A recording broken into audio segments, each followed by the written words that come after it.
Yüzü germek için uygulanan yöntemler farklıdır. Son zamanlarda Fransız askısı dediğimiz organik ipler kullanılarak yapılan kısa, daha az travmatize işlemlerle de yüz germe işlemleri yapılabilmektedir.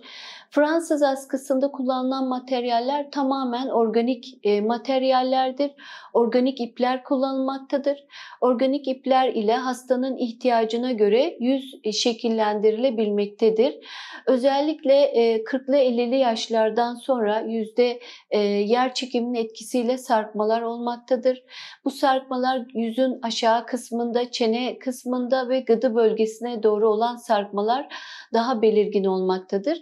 Bu durumda Fransız askılarını gerek yanağa kaldırmak, gerek gıdı bölgesindeki sarkmalardan, çene bölgesinden gıdıya doğru inen sarkmalardan kurtulmak için organik iplerden faydalanabilmektedir. Bu iplerden bir tanesi de Fransız askısıdır. Fransız askısı kafanın bu bölgesinde temporal bölge demekteyiz. Temporal bölgede temporal kasımız bulunmaktadır. Temporal kasa bu askılar yerleştirilip aşağı doğru yüzün aşağı kısmına doğru indirilmektedir. İşlem tamamen cilt altından uygulanan bir işlemdir. Açık bir kesi, bir insizyon yapılarak yapılan bir işlem değildir. İplerin iki ucunda iğneler bulunmaktadır. İğneler temporal kasa sabitlendikten sonra cilt altında ilerletilerek çenenin alt lojuna kadar ilerletilmektedir. Burada ilerletilen kısım, cildin alt kısmında ilerletilen kısım önemlidir. Ne cildin çok derinlerine inilmekte, ne ciltte yüzeyel gidilmesi gerekmektedir. Alt bölgeye doğru inildikten sonra cilt yukarı doğru gerilmektedir. İplerin özelliği, iplerin kenarında küçük kılçıklar bulunmaktadır. Bu kılçıklar ipin dokuyu tutmasını sağlamaktadır. Bu şekilde cilt ve doku yukarı doğru askıda kalabilmektedir ipler yerleştirildiği zaman. Hastanın ihtiyacına göre sadece alt çene bölgesinde küçük bir sarkma varsa 2 ip yeterli olabilmektedir. Ya da aynı yerden 4 ip geçirilerek tüm yüz askı yapılabilmektedir Fransız askısıyla. Bu şekilde uygulanmaktadır. Yine işlem yapılmadan önce sterilizasyon sağlanmalı.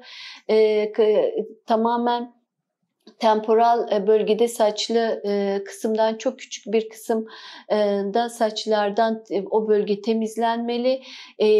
Yeteri kadar sterilizasyon yüze ve saçlı kısma yapıldıktan sonra işlemin yapılması gerekmektedir. İşlem sırasında az önce bahsettiğim gibi ipin iyi tutabilmesi, dokuyu da iyi bir gerginlik oluşturabilmesi için belli bir ipin geçtiği bir alan vardır. Cilt altında o bölgeden geçirilmesi gerekmektedir. Eğer yüzeye çok yakın oluşursa ciltte küçük küçük çukur alanlar oluşmaktadır.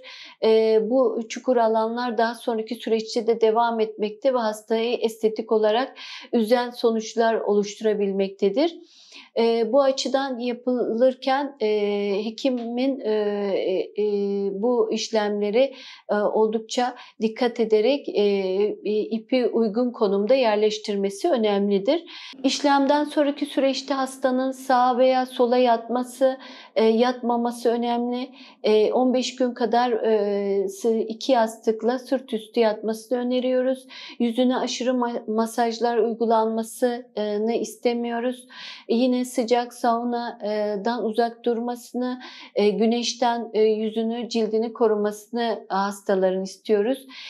İşlem otoimmün hastalığı olanlarda ve hamilelikte uygulanması uygun değildir, kontraindikedir.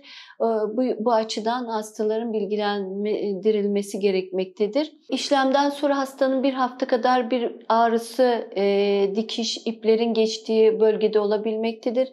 Bu durumda düşük dozda olan ağrı kesicilerden faydalanabiliyoruz.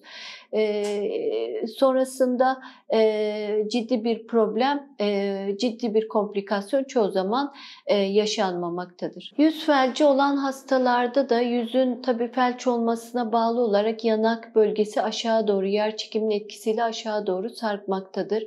Bu hastalarda da yüzün asimetrik durumunu düzeltmek için Fransız askısı işlemi kullanılabilir. Yine yüzün sarkık kısmı, ağız köşesinin sarkık bölümleri, çenede sarkık kısımlar Fransız askısı kullanılarak yukarı doğru asılıp hastaların diğer yüzeyle olan orantısı ve simetrisi sağlanabilir.